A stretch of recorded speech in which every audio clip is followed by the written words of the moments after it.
Welcome to a very special edition of The Issue Is. I'm Elex Michaelson, and with us this week is perhaps the most successful and influential legislator of all time, Nancy Pelosi. Welcome back to The Issue Is. My pleasure to be here, Alex. And her book is the #1 bestseller on the New York Times. It's called The Art of Power, My Story as America's First Woman Speaker of the House. And I'm assuming you're a fan of Hamilton, right? I am, but I'm more of a Jefferson person. Okay, well, but I mean Hamilton. Okay, so but in the musical, Hamilton. Of course, Yeah. They have that great song, "The Room Where It Happens," yeah. right? And this book takes you inside the room where it happens, and some of the most important historic moments of the last 20 years, as you served as speaker and leader, and even beyond that as well. And I loved that it seemed like the premise was everybody else has said stuff about what happened to you, and this is your chance to say what actually happened to you. So there's been a lot that's happened in the room in the last month and a half. If you were writing that chapter of what's just happened in our country, how does that chapter go? Well, that's for another book, another time. Right now, how it goes is that we have to win the election, and that was the urgency of some of the decisions that were made then, because we do believe that this is a very different kind of election. It's not as if we're running against George Bush or Mitt Romney or Bob Dole. We're running against someone who has, in my view, disrespected the office he held and dishonored the oath of office he took. And so your thinking was that at this point, Joe Biden couldn't win the election, and that's why there needed to be a change. Well, no, quite frankly, Alex, it was more with the campaign as it was going forth. We needed a different approach. And the campaigns are something that first you make a decision to win, and then you make every decision in favor of winning. And sometimes that is reevaluating the approach that you're taking. And I wanted the campaign to be more, shall we say, on a path to victory. It didn't mean we had to change the candidate. That was the decision the president made. And so he made that decision, and by all reports, you haven't spoken with him since, right? No, that's only been about 3 weeks, so that's not a long time. Have you spoken with the vice president since? Oh, yes. Yes, and what have those conversations been Well, like? we've had our big event in San Francisco. In 4 days, we raised over $13 million for her campaign, so it was pretty exciting. I introduced her at that event, and I had spoken to her before. So yeah, no, I mean, he's the president. I'm no longer the speaker or no longer the leader. So what would be our normal course of conversation about legislation and the rest, we would not be having that conversation anymore. In addition to which, in this Congress of the United States, we were dismissed early by the Republican leadership because they couldn't pass a rule on their side to bring up legislation. So there's really nothing on the legislative agenda for us to talk about. You know, there are some critics who say that this was a coup. They say that Kamala Harris didn't get any votes in the primary, even though she was on the ticket, she wasn't the head of the ticket, and that it's anti-democratic for this to happen. What do you say to those critics? Well, I think that that's stupid. I think it's really stupid. Why is that? Yeah, that's really stupid. He decides not to run. She puts her name out there. Anybody else could have put their name out there too. They didn't. The president endorsed her. That was a big boost, of course. But the word coup, unless they don't know what that word means, it's really a dumb statement for them to make. In terms of, but just to be blunt, and save time here. Yeah, she's a daughter of San Francisco. Well, at the Bay Area, she grew up in Oakland. Yeah. She succeeded in San Francisco. And you know, when you started in Congress, there were 12 Democratic women. That's all. Now there are 94 Democratic women. The concept that there could be a female president from the Bay Area, what does that mean to you? It's exciting. Let me just say, it's important to note that when you say there were 23 altogether, 11 Republicans, 12 Democrats, out of 435 members. 23 out of 435. So it was, when I got there, it was like, this has to change. We have to make it, because I came from being a state party chair. I knew how to win elections, and here we go. I always thought that we would have a woman president long before we would have a woman Speaker of the House, because in the Capitol, it's like breaking the marble ceiling. The dominance of the men historically was just such that they couldn't even imagine that there would be a woman leader. But I thought the American people were ready. So I was very disappointed when Hillary Clinton did not win. I think the public is farther down the road even now, and it's pretty exciting. I know her for decades. Right. She's a person of great faith, which is reflected in her community service and the rest. She's a person of great, that's personally. Officially, she's strong. She knows her issues, she knows her strategy, she knows how to communicate it, as we see most recently with the woman's right to choose, but other issues, of course, globally and domestically. And she's politically very astute, so personally strong, officially strong, politically astute, knows how to win difficult elections. What do you think is the most important thing that she needs to do at the convention next week in terms of priorities of issues or the way to go forward on this campaign? Well, she needs no advice from anyone. She has made great strides right in a short period of time to become the nominee of the Democratic Party for President of the United States. She comes on the shoulders of Joe Biden, an agenda that is so consequential for our country. The rescue package, which created jobs, shots in arms, money in pocket, children in school, jobs, jobs, jobs, jobs, her infrastructure package, jobs, jobs, jobs, jobs, and again, protecting the environment, chips in science, jobs, jobs, jobs, jobs, and not only jobs, but science to enhance our preeminence in the world technologically and involve many more people in that pursuit. More diversity, more women, STEM, and all research. The PACT Act, honoring our commitment to our veterans, especially those exposed to burn pits, and they are taking advantage of it already. IRA, to save the planet, $370 billion to save the planet. Nothing like it any place in the world. But in that bill, and today is a very special, triumphant day for us, because in that bill, we achieved something we've been trying to do for a while, and that was to enable the Secretary of HHS to negotiate for lower drug prices.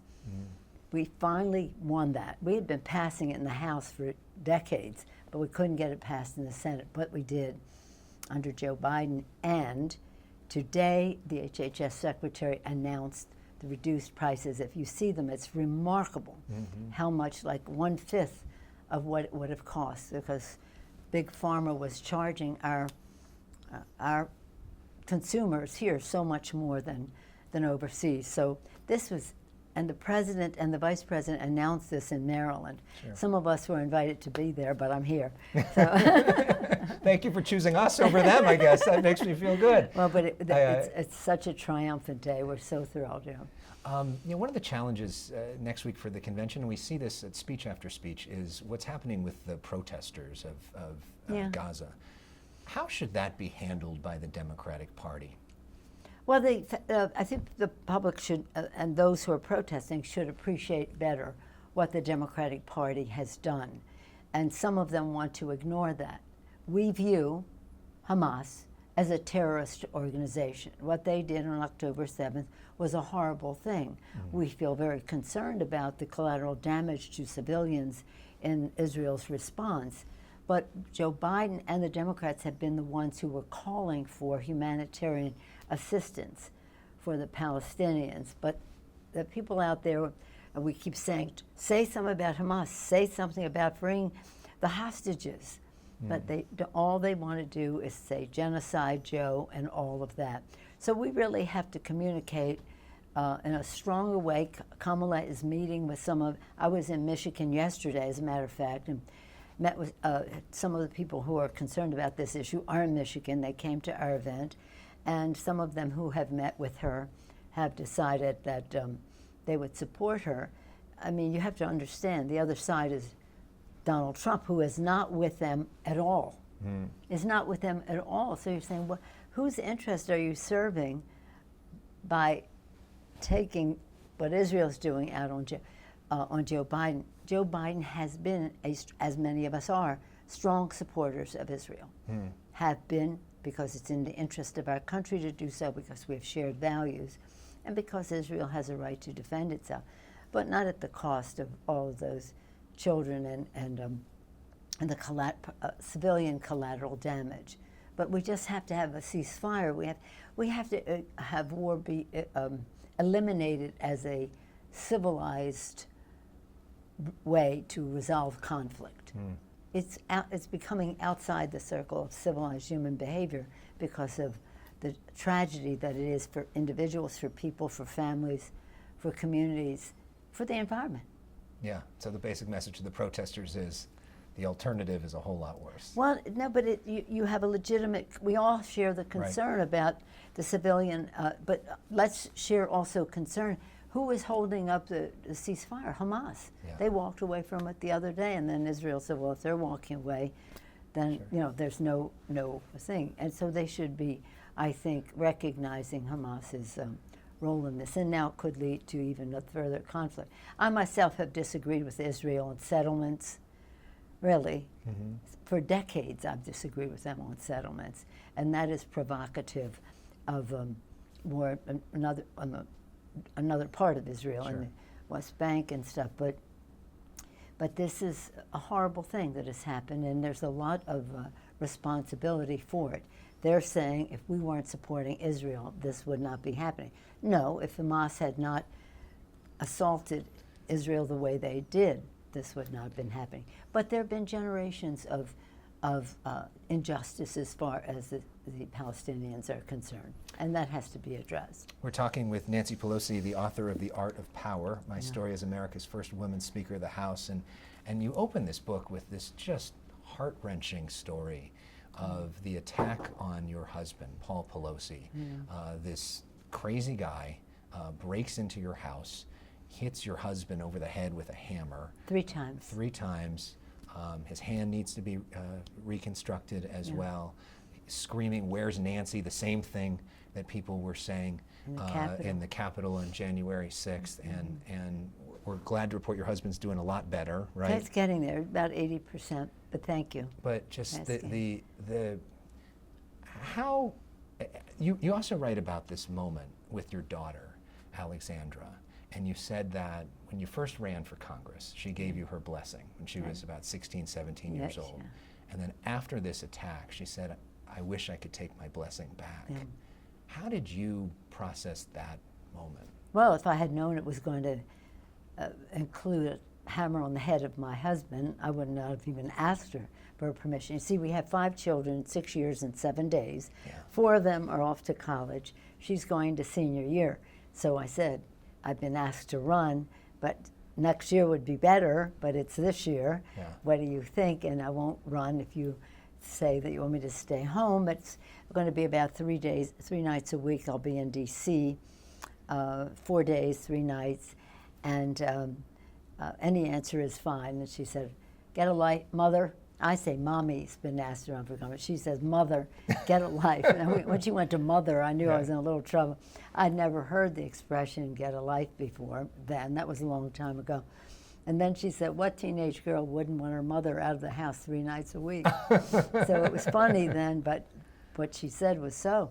If we ever thought this was going to lead to an assault, a physical assault, and all of the trauma that goes with it for our family, not just my husband, the 2 of us, but our children and our grandchildren, especially since the former president, his family, Republican governor, others, Elon Musk, all making a joke of it. I think it was just the funniest thing, and putting it online and getting funny responses to it. It's uncivilized. I was reporting from the California Republican convention when Trump was literally laughing at you, and the whole crowd was laughing at you, which was disgusting. That a man was attacked, and to see that happening. And how do you process that? How do you process what your daughter said to you? And is all of this worth it? Well, we have to limit, we've suffered and continue to suffer our assault, but we have to make sure that this is not that violence, personally, personal attack, campaign attacks, violence in the Capitol has to be eliminated. Politics is supposed to be the nonviolent debate of ideas, not the physical battle of it. And it always has been since the beginning of our country. We've had a disagreement, the role of government, Democrats versus Republican. You talked earlier about the room where it happens. When we're doing our bills, like the Affordable Care Act, it's in the room where it happens, but it's also, I'm not giving up our shot. We're not giving up our shot. We're going to do this. And we'll try to find a bipartisan way. If not, we'll get it done one way or another. So, so violence should have nothing to do with it. But we didn't really tell my husband about any of those other things. Yeah. He got thousands and thousands of letters and calls and messages of support and prayers and the rest, so that we focused on that rather than their inhumanity. Yeah.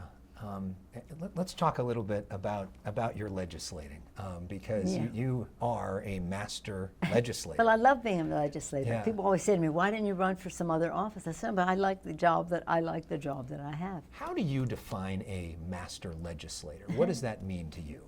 Well, it means success. It means getting the job done. It means getting the job done. And it is people, I don't think the public really has any idea the hard work that legislators do at any level. I'm just talking now about the Congress. When we have a bill, for example, the Affordable Care Act, there's so much gathering the intellectual resources, listening to the public, the outside mobilization, the inside maneuvering, the actual weighing the efficacy of one thing versus another. What is really going to work? What are the costs involved, and what is worth it or not? So it's really it's heavy lifting. But people, I don't think they really think that we go there and vote and go home or something. No, it's a heavy lift. But it's I consider myself almost like a maestro. It's an orchestration. You have a lot of talent, many different versions of the story that you have to. So I say I'm a maestro, but I really think of myself as a weaver, just weaving together the beautiful diversity of our caucus, making sure everybody knows that every thread is essential to our tapestry, and that even though we may not have unanimity all the time, we have consensus to get the job done. And you may not have your way one day, but tomorrow is another day, and you have your legislation then. I think I've interviewed almost every member of the Democratic caucus in California and talked to many of them privately about you. And the thing that they all say about you is that your knowledge of them and their district may be more than their own knowledge of themselves and their district. Can you talk about the way you research and your knowledge of everybody and their individual pain point and their individual needs? Well, it wasn't not so much research as experience. I was Northern Chair of the California Democratic Party for a while. Then I was Chair of the California Democratic Party, and I know these congressional districts. I know the grassroots down to the last blade of grass. I know how different they are one from the other, and different within the districts. You know, if you're more coastal versus more inland in your district, you have a consistent message, but recognizing that it will be heard differently different places. So, and I've helped elect many of them over the years, so I know the challenges that they face. They bring so much. Our state is the intellectual political resource for the country. It is, many come from the legislature, state, local elections, or from the private sector, whatever it happens to be, and they understand that what we do in California is, as Gavin likes to say, a preview of the future for everybody else. Nation's coming attraction. It's the coming attraction for the country. So we have a big responsibility. So we prioritize carefully, and I always say to them, I'm sure you know your district better than I do, but I know the issue probably better than you do, so let's see where we can find our connection here. Let's talk about the Affordable Care Act. You tell this story of a woman named Elena Hung, whose daughter, Ziamora, when your speaker portrait was unveiled in 2022, she basically said that her daughter is alive today because of you. And you describe it as, what greater compliment is that? How do you, I mean, of all the things you have done, does that fill your heart kind of the most in terms of the Affordable Care Act? Well, when I went housewife, House member, House Speaker, and people said, what advice do you have to someone else? I say, know your why. Mm-hmm. You have to know why are you leaving to do this? Well, of course, my kids were grown by then. It's a different story, almost grown by then. Mm. So know your why. My why has always been the 1 in 3 children in America who lives in poverty, goes to sleep hungry at night. So it's always about the children. What are the 3 most important issues facing the Congress? I always say the same thing. Our children, our children, our children. Their health, their education, the economic security of their parents, safety, and including from gun violence, but a safe, clean environment in which they can thrive, a world at peace in which they can reach their fulfillment and the fulfillment of our country. So it's everything is about the children. So, but these moms of children with some challenges do not stand in the way of them and public policy. They're there to get the job done, and they're an inspiration to all of us. So when we were, not only when we were passing the bill, but when we were saving the bill, the eloquence, the determination, just the value system and the vision of these families with children with one form of disability or another were our inspiration. And some of them, it was a matter of life and death, and that's what she was talking about. I mean, describe the emotion, though, when you hear that. Well, it makes it all worth it. I mean, it's really worth it, because it's a justice issue, too, in our country. Before the Affordable Care Act, some of these children would have 2 or 3 operations within the first year of their lives, and sometimes more. They would have millions of dollars in bills. From the there was moment just they're no born, way. And by the way, they would have a pre-existing medical condition for the rest of their lives, depriving them of access to affordable care. And they would have annual or lifetime limits on what would be covered by insurance. All gone. Yeah.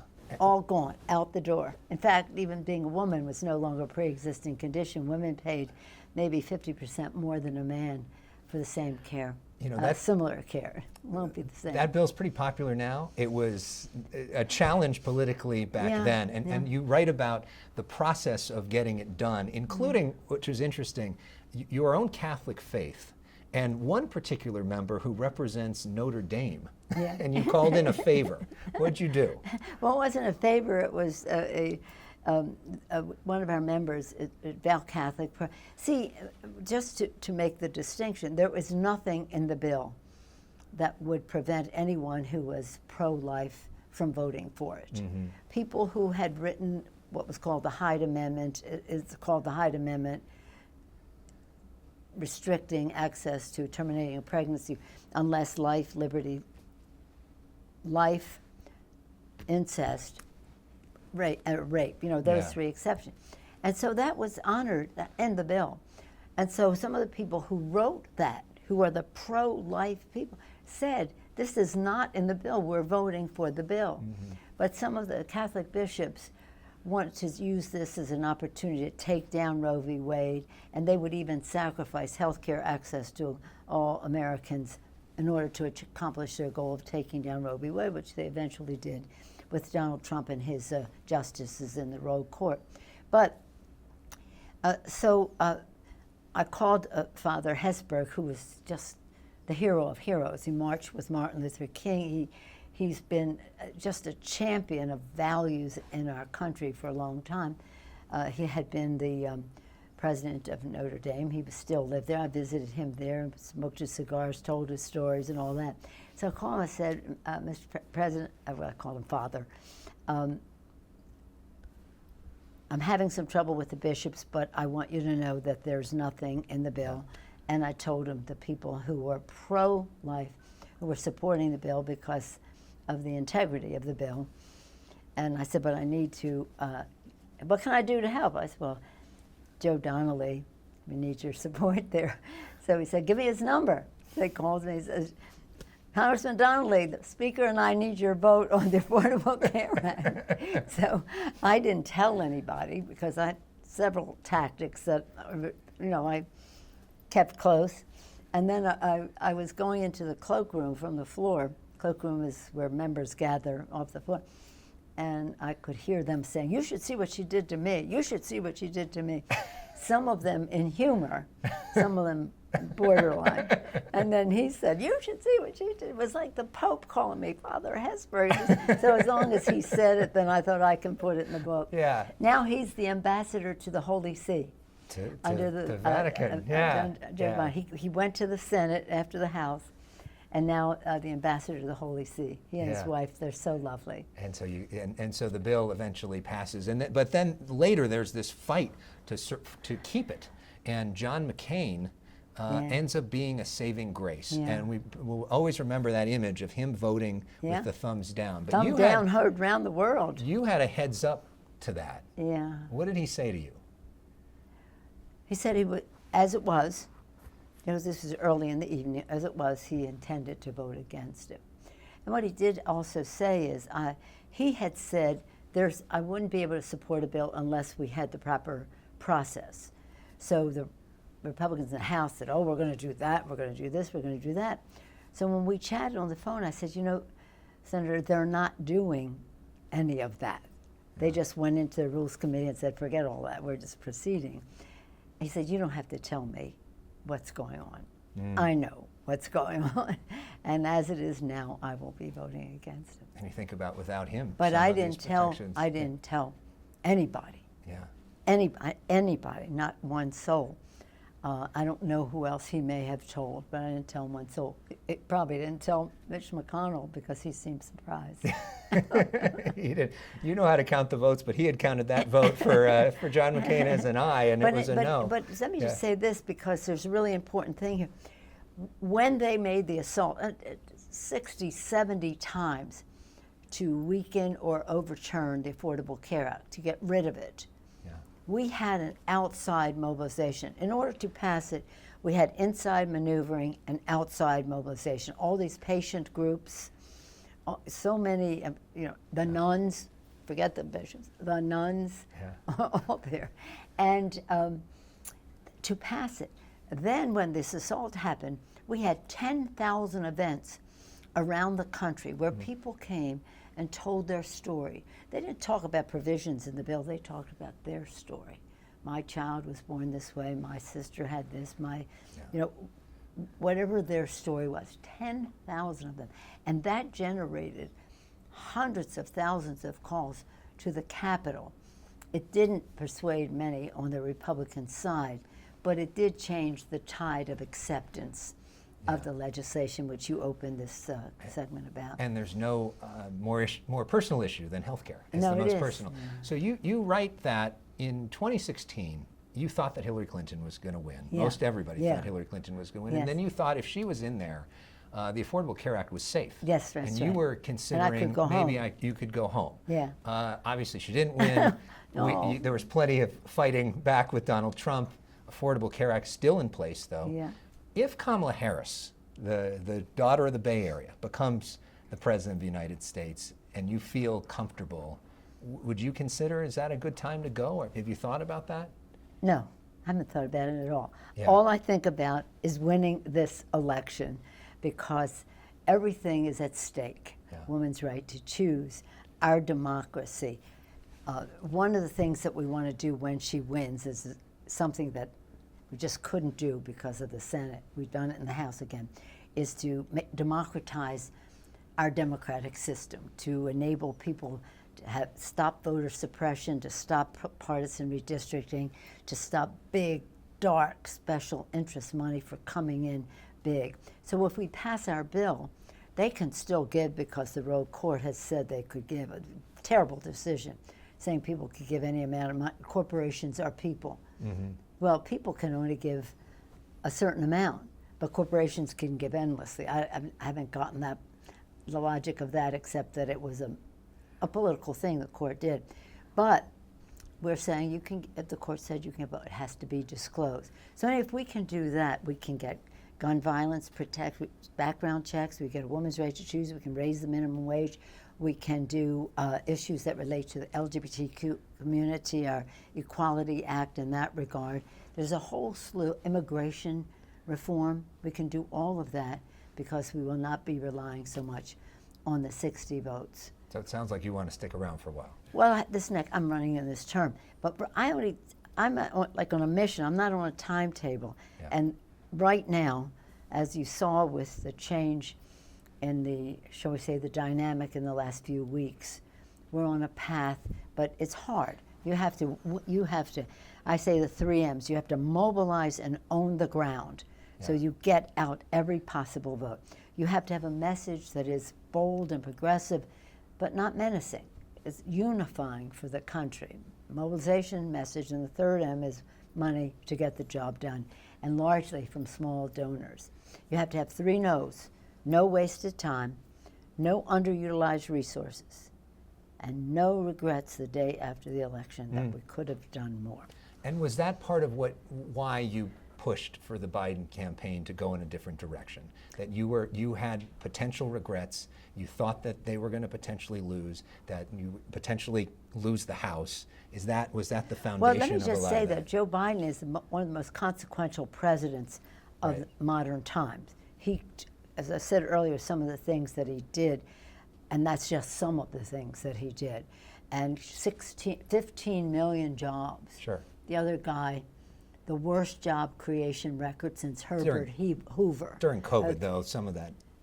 No, not during COVID. Yeah. The one bill that they passed when they had the majority was to give a tax cut, a tax bill that gave 83% of the benefits to the top 1%, adding $2 trillion to the national debt. Yeah. And then saying, well, we can't feed children and all that because it's going to add to the national debt.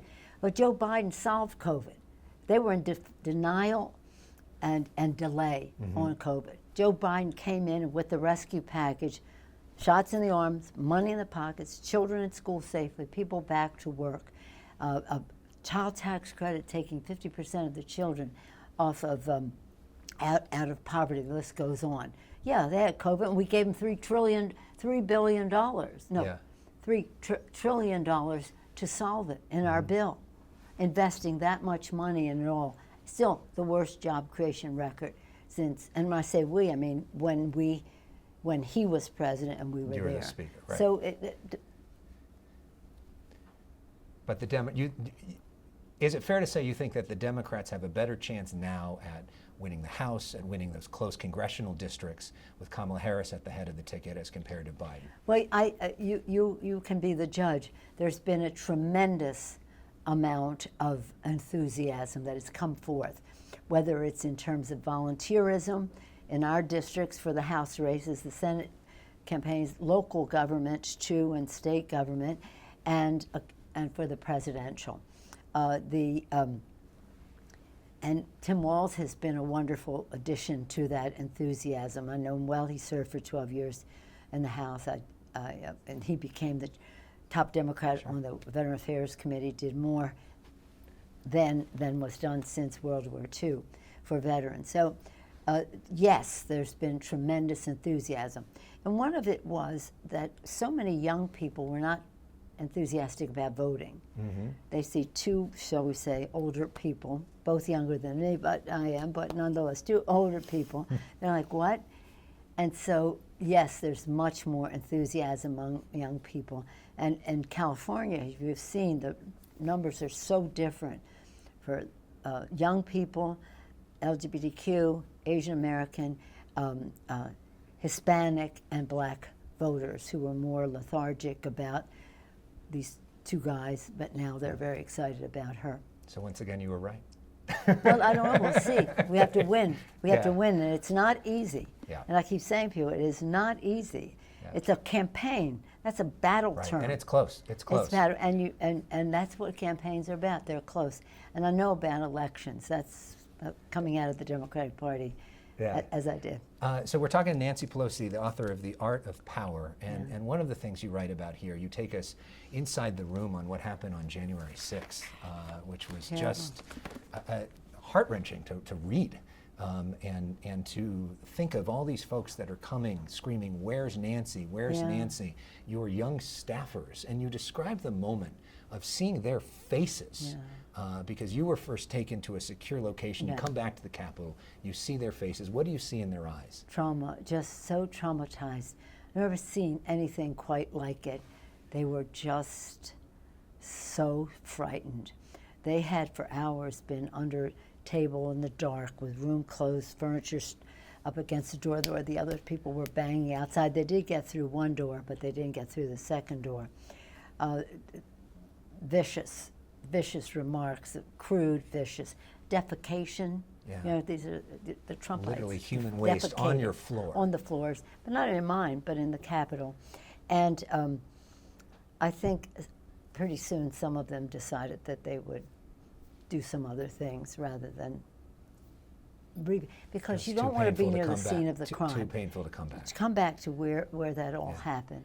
It was so sad. I'll never forgive them for that. I mean, the fact that they came back that night, the Republicans, after they saw all of that happen and refused to vote to certify the election, as that overwhelmingly, and their leadership across the board.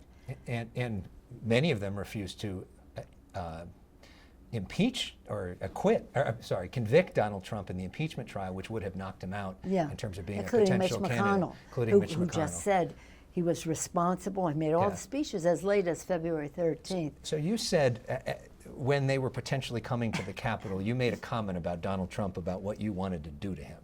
Well, in self-defense, he comes here, I'm going to beat him up. I know I could take him on. I mean, he's nothing. You could take him. I mean, you also write about the difference between negotiating with George W. Bush, somebody you were publicly pretty critical of at the time, and Donald Trump. Two different Republican presidents. What's the main difference in negotiating with Bush versus Trump?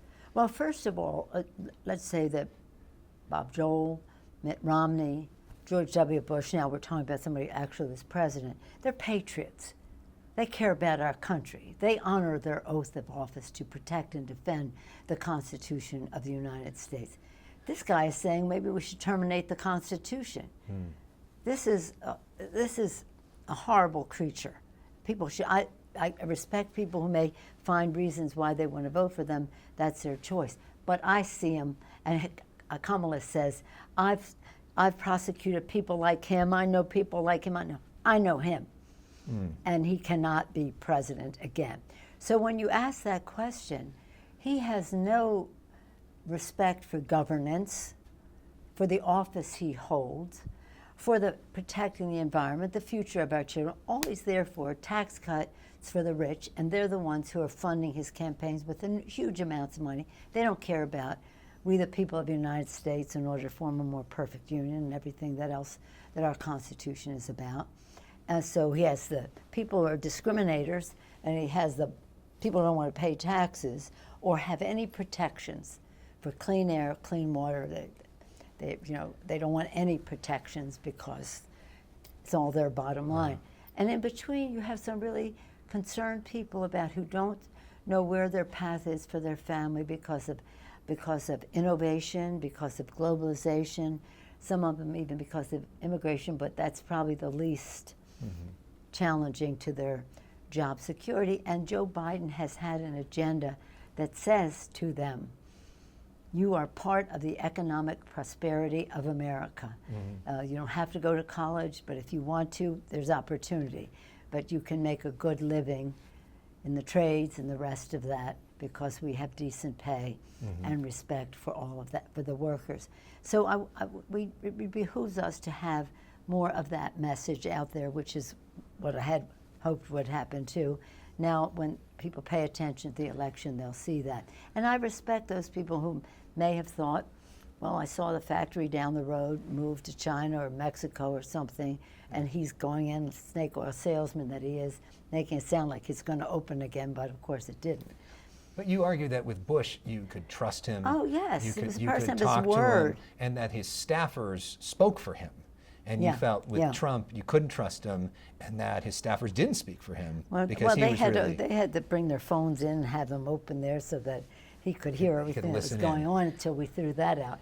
But no, but George Bush, I mean, the father and son, Yeah. Bob Dole, people like that, they're great Americans. That's why I say take back the party. You've produced great leaders in our country, the grand old party, the Republican Party. What are you allowing it to become a cult to a thug? Yeah. And that's what has happened. You know, I spoke to somebody who worked very closely for Donald Trump and knows his thinking. And he said that of all the Democrats, he respected you the most. He refers to you as a killer in a positive way because he thinks that you're the most ruthless in terms of operating in power. You understand the art of power. I don't like ruthless. Ruthless sounds... But he actually respects you more than any of the guys because he thinks you're the strongest of all of them. What do you think about that? Well, what I'm saying is I'm for a purpose. Yeah. You know, and I really know the issue. See, I never intended to run for Congress in the first place. And then when I was in Congress, I never intended to run for leadership. So I know the intelligence, 30 years on intelligence, 30 years. Yeah. A long time on appropriations and stuff, which enabled me, once I was in the leadership and continued to be in leadership on intelligence in leadership, to find a path, So I never would take no for an answer. When we were doing the Affordable Care Act and Senator Kennedy's seat was lost in Massachusetts, the press said to me, "You're dead. You know, you're dead. It's over." I said, "No, it's not over. We are not going to pass up an opportunity of a generation for access to health care for all Americans, affordable, accessible health care. But what are you going to do?" I said, "We're not letting anything stand in our way. If there's something in the way, we'll push open the gate. If that doesn't work, we'll climb the fence. If that doesn't work, we'll pole vault in. If that doesn't work, we'll helicopter in. But we're not letting anything stand in our way." Yeah. So then they said after, "Well, which one did you do?" And he went through We just pushed open the gate. Yeah. You know why? Because he had that outside mobilization. You cited that example. Sure. I talked about the patient groups and the people who are saying we have to have this. So our members and their courage and their strength and the outside mobilization. Inside maneuvering, outside mobilization. Lincoln, public sentiment is everything. With it you can accomplish almost anything. Without it, practically nothing. If Trump calls you a killer, what word would you use to describe him? Grotesque. Okay. But I mean, there's so many others. Yeah. People say use a gentler word. Now they're using weird, and that has a market because it doesn't sound. It sounds descriptive. Yeah. It doesn't sound insulting. It's descriptive. Yeah. Grotesque. Yeah. As we talk with Nancy Pelosi, two quick California questions, then I want to go big picture. Adam Schiff, somebody that you have mentored very closely from the moment that he mentors came me into, too. We're all mentors to each other. Can you talk about him and his race and what he means to you? Well, because obviously you're close with a lot of members, but it seems like it's a special relationship. Well, with him. I have a special relationship with many of our California members. We all have a history together. Yeah. When and one of the, just to put it in perspective, we'll go way back. We're in the 90s. We've lost 94, 96, 98, 3 elections. We lost 3 elections. We had a Democratic president. We lost 3. So in 2000, I said to the National Democrats, "We'll take care of California. We'll raise our money. We'll choose our candidates. We'll take care of California. We'll help you raise for the rest of the country."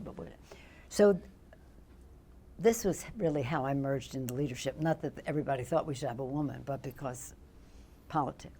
So that I said to them, "You need 7 seats to win the House. I'll give you 4 in California. All you have to get is 3 in the rest of the country." That year, in the morning of 2000 election, we had 26 Democrats, 26 Republicans, of 52, half and half. At the end of the day, we had 31 Democrats and 31 Republicans. Adam Schiff, Jane Harmon, Susan Davis, Mike Honda, Hilda Solis. 5 will get you 10 every time. 31%. And Adam Schiff was one of those. It was the most expensive race in the country because he was running against one of the managers of the Clinton impeachment. And he's absolutely phenomenal. You know, he's brilliant, he's strategic, he's values-based and the rest. So he's been a star since he got there. Gavin Newsom is now trying to crack down on homeless encampments around the state. Yeah. Some Democrats are pushing back on that. What do you think about that? Well, I support the governor and what he's trying to do because it is, and I see in San Francisco the issue. We have to have our sensitivities, our kindness to people, but on the other hand, it's a complicated issue. And many of the people, in fact, in San Francisco are homeless, are drug or alcohol users. That's just, unfortunately, the way it is. You don't want to punish them for consumption, but you have to arrest those who are committing a crime. Now, homelessness, again, there are opportunities for many people. I have been working on this issue for 37 years in the Congress. We've done homeless for homeless families, homeless veterans, everything. It's just a lot of issues. It's mental health, it's addiction, it's the cost of housing.